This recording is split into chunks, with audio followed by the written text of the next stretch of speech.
Today's economy is further exacerbating a pressing challenge every marketing and sales leader is facing. Staying in lockstep with so many different and often seemingly competing priorities within your company. This can be increasingly complex depending on organizational structure too. But today's Go-to-Market Innovators guest says regardless of how your departments are set up, clear priorities across marketing and sales are a must.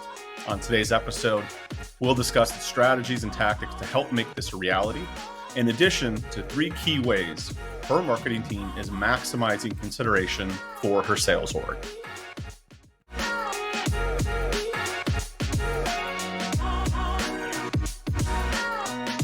I'm excited to be joined by Amber Armstrong.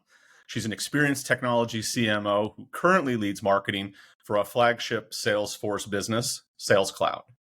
Previously, Amber led all marketing functions for LivePerson, and she had led several AI-infused products within IBM.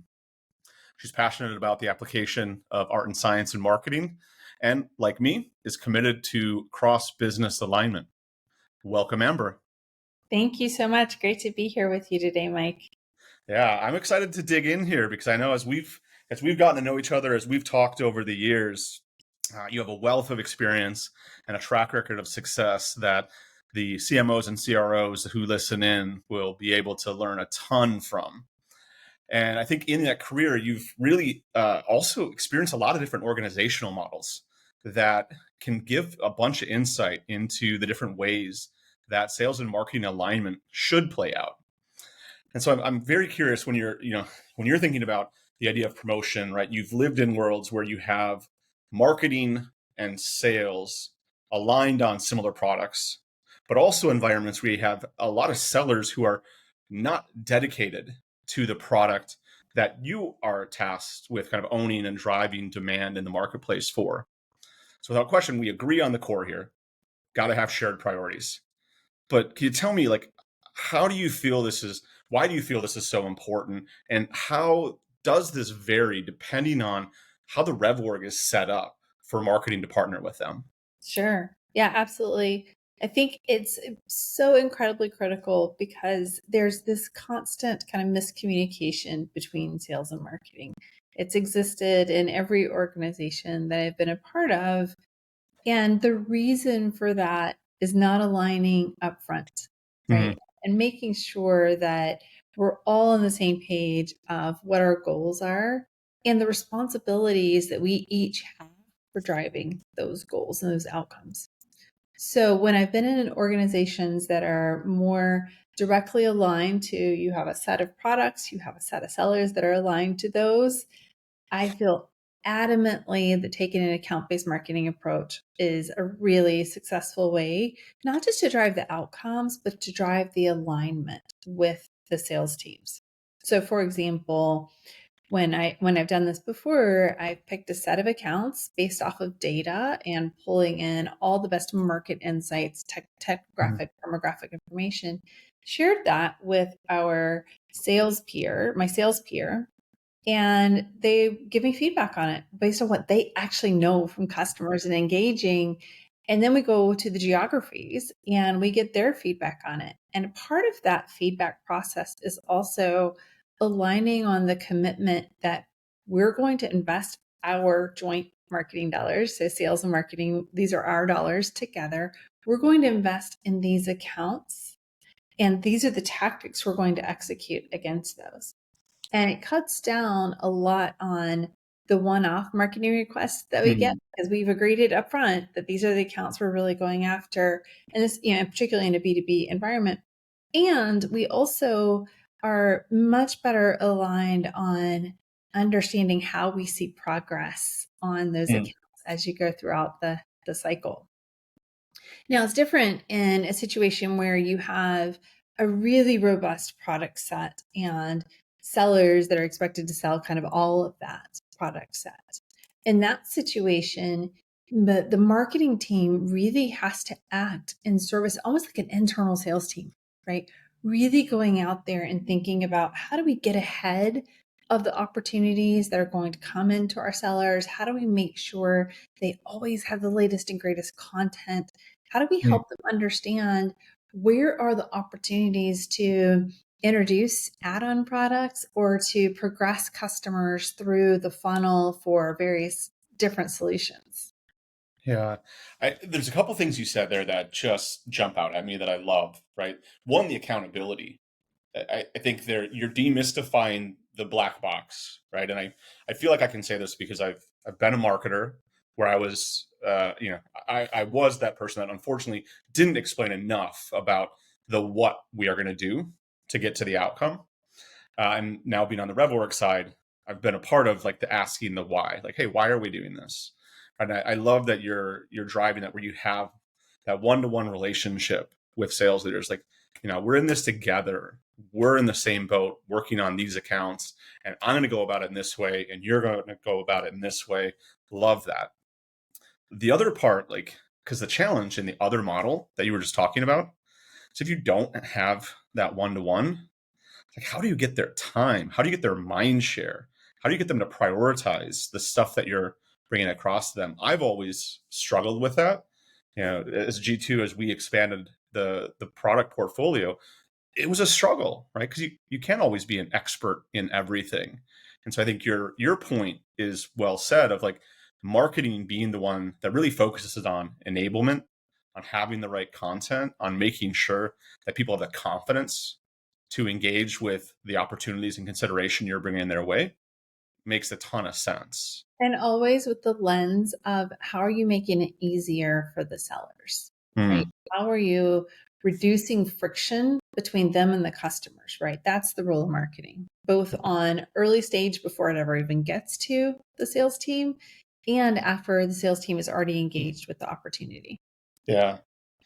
And that actually plays so well into prior conversations we've had with some folks on the show about just ways that sales organizations are trying to increase their efficiency and AI, which we'll inevitably get to shortly. But that was one of the key things is there a lot of folks are using AI to just refocus the sales team, get them out of the manual tasks and back into the business of people doing people things like engaging with real customers, which obviously I'm a big fan of. So I love that that's where your mindset is, and you're trying to empower that same type of simplicity of like, don't worry about it. We've got you. Just when the opportunities come up, we're going to feed you the right content, the right information, and you go have the conversation. Absolutely. So from there, I'd love to dig in a bit on the how, because what you're sharing is that you don't like the black box approach. You don't want to just go off and execute and come back later and say like, we did great. What are you guys doing over in sales? So there's a good way of creating alignment on the KPIs that you're advocating for. And the big disconnect that I'm very familiar with is like you go and you build a campaign, you execute. That's not the way to do it. So can you share what are the key programs that you're leading, and how do you bring sales along with those campaigns? Yeah, absolutely. So there are three things that I would say are really, really, really critical to how we're executing across sales and marketing. And one is actually really, really relevant for your audience. We have a program called Sales Blazers Hmm. that is a thought leadership program. And Sales Blazers, it's very content forward, help content, templates, how to do this, how to do that. And it's a really important part of our strategy because we're trying to really give back to our sales, to our community, right? At Salesforce, our community is made up of people who are Salesforce admins, who are rev ops, sales ops, they are sellers, they're sales leaders, right? And so we're looking at how do I build content that is helpful to all of those various roles and provide it as a gift to those audiences. The second benefit that it has for the sellers and why it's really important for our sales team is in doing that, I'm capturing organic traffic, which is kind of the second program I would Hmm. call. I care a lot about getting the right audiences to our pages because I can engage them and build an ear cover before a seller can ever get engaged, before a seller even knows that they're engaged and that they're interested in their researching. I can know that because of our organic insights. I can know that, we do a lot of work with G2. I can see what's happening inside of G2. There's a lot of things that are good indications from the web traffic as to where our sellers need to head, right? Because as they say, you don't skate where the puck is, you skate where the puck's going. So if I do a great job on organic, I give them opportunities that are further down the path and that already have a positive sentiment towards us. The other thing I would say that we're really focused in on is on the AI side. And we're a little bit biased here. Salesforce is obviously plays a big role in AI, but we have capabilities that are an incredible partnership between sales and marketing. For example, we have our conversational insights capabilities.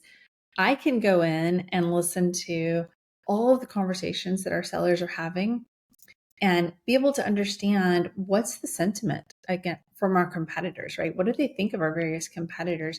What are customers saying to them about those various things? Likewise, the seller gets this benefit because as they're using this tool, they're able to summarize the call, take all the action automatically, all using generative AI.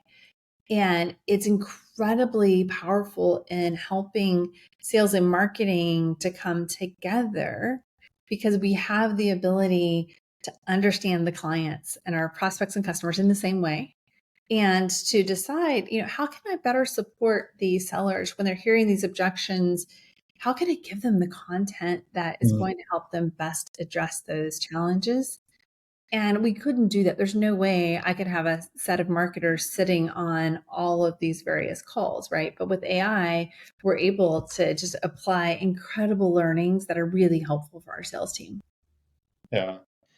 There's a couple thoughts that jump to me as you're talking through that, and this really goes to the core of the second part of my question, which is like, how do you get sales to come along on this ride? How do you get them to understand?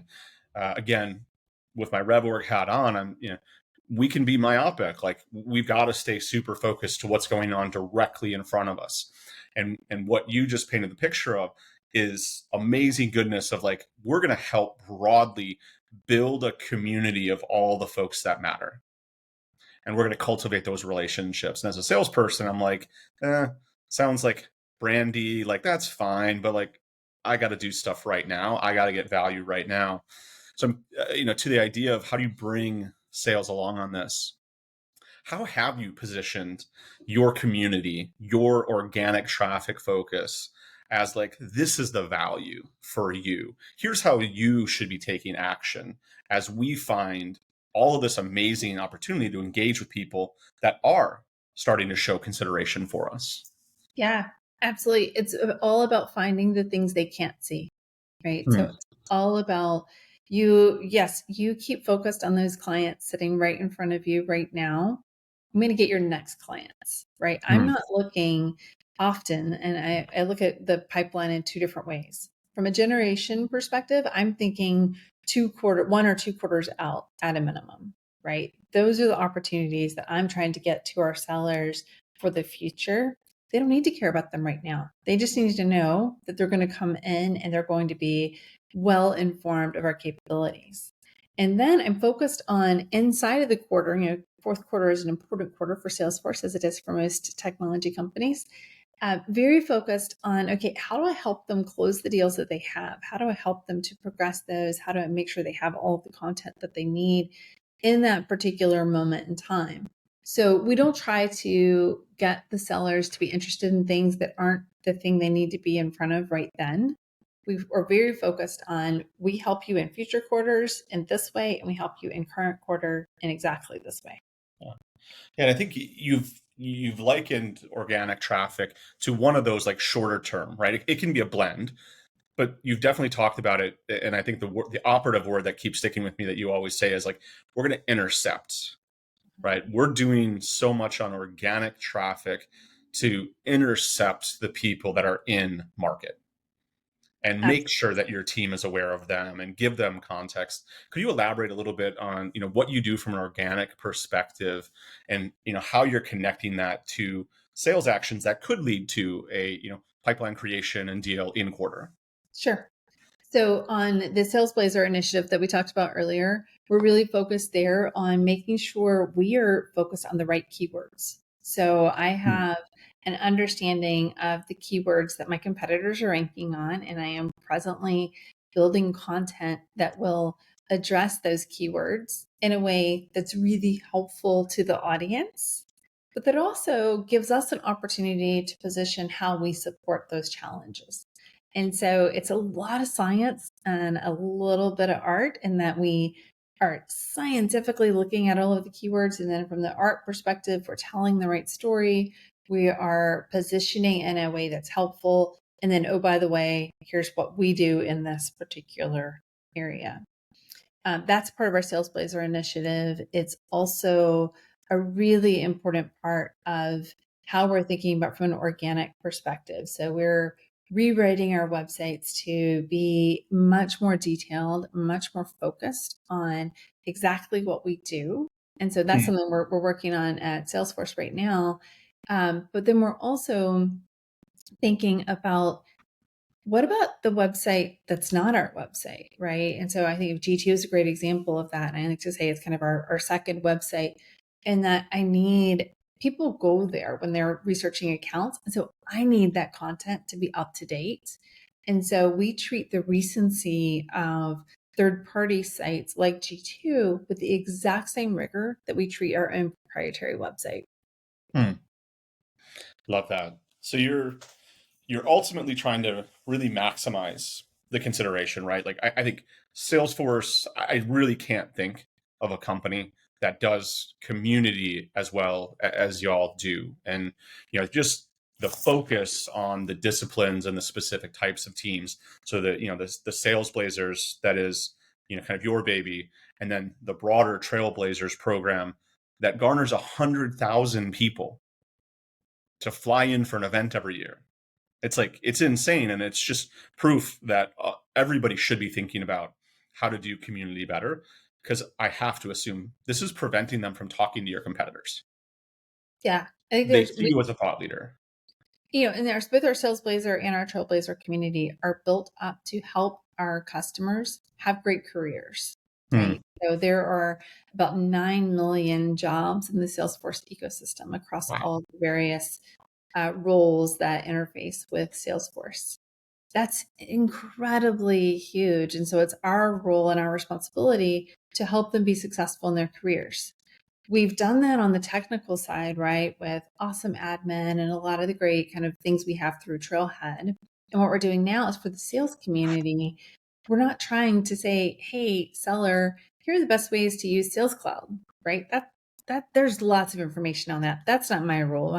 My role is to say, hey, sales leader, here's how to solve your pipeline gap issues. Hey, sales leader, Hmm. here's how to really get your teams motivated and onboarded more quickly. And so I'm talking to them more about the sales process. And I think Salesforce has a really unique position in that we have a lot of trust between our business and our customers, and we're able to support them Yeah. in that way with the thought leadership. Yeah. The goodwill, it jumps out at you, right? Like this isn't just selling motions. Yes, you can get a Salesforce rep on the phone and they're going to talk to you in detail and they're going to have, the selling head on. But I do very much respect how much you and others within Salesforce marketing really do focus on what's the educational aspect of this. And the fact that you're thinking about their careers and how to help them be successful. It's a winning recipe that I wish more would emulate. Any quick notes on Gen AI and how you're utilizing that even more Yeah. before we go deeper on what other tech you're recommending people be using? Yeah, absolutely. So from it, it's really fun at Salesforce because I can see into our organization and our Sales Cloud instance, and I can see Gen AI in use every day by our sellers, right? So obviously you can do the things that have all come alive this year and we kind of take for granted at this point. So generating emails with CRM context, very easy to do, really high quality. The the summaries that I mentioned. So you and I, if we were in our tool, we would have, kind of a summary available at this call afterwards. We would be able to say, what are the actions we've agreed to do, and have those come through automatically in a way that's always updating the CRM. Like, I know sellers, and I've never met a seller that's like, I'm really excited to update the CRM. So with our AI capabilities, we've built a lot of capabilities that just makes it happen in the background. And one of the things, you asked about generative AI, but I think there's a worthwhile conversation to have on the difference between what is the types of AI, right? Yep. So the way that we think about it is there's predictive AI and generative AI. On the predictive side, it's looking at the history and making an assumption and giving you a recommendation for what may happen in the future so that you can make the right adjustments, you can make faster decisions, that sort of thing. On the generative side, it's taking your CRM context and it's creating something new, right? It's creating that email, it's creating that summary so that you go into your next sales call really well prepared, right? We announced, you and I talked a little bit about Slack Sales Elevate, right? There's some incredible capabilities to be able to pull CRM context into different documents and have that be really useful for sellers to help speed up the parts of the sales process that sellers don't always feel super excited about, and they don't always feel that it's very additive. So we're doing a lot to make sure that we are making the lives of sales leaders, sales ops, and actual sellers much, much easier. We talked about at Dreamforce, one of the things that we see coming down the road is more this autonomous selling and thinking about how can you have virtual BDRs or SDRs and what are the possibilities around that. And we're just starting to understand that stuff. It's exciting. Yeah. We've had a couple of guests prior that have shared a couple thoughts on what they see coming on that regard. I think it's worthwhile for everybody. Obviously, AI is the buzzword, will be the buzzword for the next decade. Um, do a lot of research, be a student on it. It's something I'm spending a lot of my time trying to learn about, and I love the way you characterize it. Of just AI is a broad topic, just like cloud was a broad topic, and virtualization as the one before that you heard and nobody really knew exactly what did that mean. Right. So I love the idea of the generative versus more of the predictive side of it. And there's certainly going to be a lot more subspecies that start evolving within there. Any tactical advice from a technology perspective, any kind of specific things that y'all are doing within the marketing organization or tools, whether it's Salesforce or other tools that are just helping you execute really well, helping you track results, helping you stay aligned to the sales organization you would advise others to be looking into using? Yeah, I mean, my answer is biased, admittedly. I mean, we have a huge program on Salesforce. Like, we're our best customers. Like, we really deploy everything that we sell externally, internally. So that helps us in a few ways, right? We have across all of our marketing engine is using the marketing cloud capabilities. Obviously, we're using Sales Cloud on the Sales Cloud side of things, on the sales side. And the really great thing is that we have a lot less kind of what we call swivel chairing, right? Because we're not having our sellers switch between and our marketers switch between various products, right? It's all inside of Salesforce. And so they're able to act with a lot more speed. But the thing I'm really excited about is the data connectivity. And so, when you have siloed solutions, you introduce several risks, right? One is that you will have inconsistent siloed data. You also, especially when it comes to generative AI, you are risking opening yourselves up to multiple LLMs. And as you open up to multiple LLMs, all those LLMs operate in different ways. And at Salesforce, we use something called the Einstein Trust Layer that really manages how data gets shared into an LLM. That data is automatically forgotten. So we have a zero retention policy. So if you create an email, as an example, in Salesforce, it will pull in the CRM context. It will mask that context, send it to the LLM, send it back into Salesforce. but then it forgets that you ever even made the request, right? And so that's something that you can do when you have one platform that you're working with, right? Rather than various platforms with various kind of risk approaches and disconnected data. Nice. Love that. So Amber, you've shared a lot of really helpful insights and advice from aligning with the sales org to strategies that are successfully helping you build consideration and grow the business, all the way to how you're using best in class Salesforce technologies yourself. Before we go, any final words of wisdom or advice for folks listening in? I think it goes back to like that clarity of communication Hmm. around priorities and just making sure that you're always in partnership with the sales and the marketing organization, both, and that you're really communicating and always learning. At IBM, we worked in a very agile fashion and meaning using the actual agile processes. There's a ton that is just incredibly helpful for when sellers and marketers are communicating on a very frequent basis and taking a real look ahead and look back and do a quick retrospective. So I think it's just all about the communication around those priorities where we started the conversation. Yeah. Amber, thank you so much for joining us today. Very much appreciate all of your insights. We hope everybody took away as much as I did. Have a fantastic rest of the day.